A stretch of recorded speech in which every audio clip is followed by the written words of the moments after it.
Қазақстанның халық жазушысы, мемлекеттік сыйлықтың лауреаты Әбдіжәміл Нұрпейісов бүгін 95 жасқа толды. Мерейтой иесін бүгін елбасы мен президент құттықтап, жедел хаттар жолдады.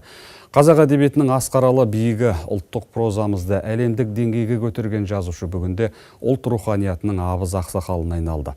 «Қан мен тер» трилогиясы мен «Соңғы парыз» дилогиясы күллі әдебиетіміздің табысы. Сөз өнерінің сардары толы Индира Жылқайдарова айтып береді.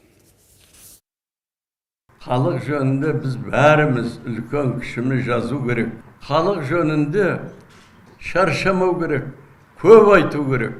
Халық үшін жазған тұлғалардың бірегейі Әбдіжәміл Нұрпейісов. Қазақ әдебиетінің асқаралы биігі, ұлттық прозамызды әлемдік деңгейге бірақ шығарған дара жазушы. «Қан мен тер» трилогиясы мен «Соңғы парыз» дилогиясы жазушының ғана емес, күллі қазақ әдебиетінің табысы. Ертіп әкелген құдығың осы ма? Су қайда? Бұл балықшылардың ауылы, су бар деп әді ертіп келген болар. Адам тағдырын алапат төңкеріспен астастырған жазушының көркемдік көкжиегі Еуропа қаламгерлерінде қайран қалдырады. Трилогияда құтыға ашқан тірліктен жоғын іздеп, тас басып теңіз кешкен қиюсыз тағдырмен тұтас тарихи кезеңді бейнелейді. 25 жасында жазған Курляндиясында да қазақтың шырайлы, құнарлы тілімен ержүректікті суреттеді. КСРО мемлекеттік сыйлығын 3 қазақ алған.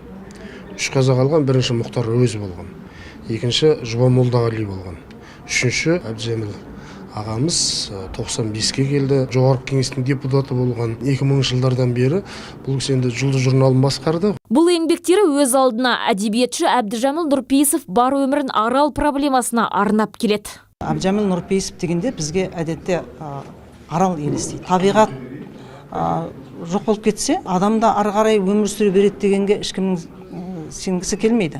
Соны Әбдіжәміл Нұрпейісов өзінің философиялық терең толғамдарымен жеткізген ұлы ғұламаның бірі. Алматы төрінде суреткер қаламгердің құрметіне шығармашылық кеш өтті. Мемлекеттік хатшы тұңғыш президент елбасы Нұрсұлтан Назарбаев және мемлекет басшысы Қасым-Жомарт Тоқаевтың құттықтау хатын жеткізді. Құрметті Әбдіжәміл Кәрімұлы, мерейде 95 жасқа толған торқалы тойыңызбен шын жүректен құттықтаймын.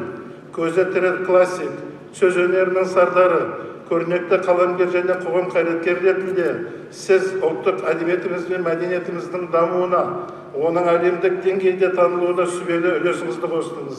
95 жастағы әлемді мойындатқан қаламгер қазақ әдебиетінің абызы еліне алғысын білдірді. Не жазсам да, соның бәрін өздеріне арнап жаздық қой. Апырай, қалай қабылдады екен деп күтетін бір қиналып күтетін күндерім болады. Әйтеуір жазған кітабым сөреде жатқан жоқ дүкенде. Елордада да белгілі ақын жазушылар, ғалымдар Әбдіжәміл Нұрпейісов әлемі шеберлік феномені деген тақырыпты арқау етіп конференция өткізді. Оқып отырғанда адам су үшін жаралған ба, су адам үшін жаралған ба деген философиялық үлкен сауал қояды да, соған өзіндік жауап іздейді. Әлемдік деңгейдегі әйгілі туындыларында өмірді пәлсапалық тұрғыда терең жеткізетін жазушыны бүкіл ел құрметтейді. Индира Жылқайдарова, Азамат Саметов, қорытынды жаңалықтар.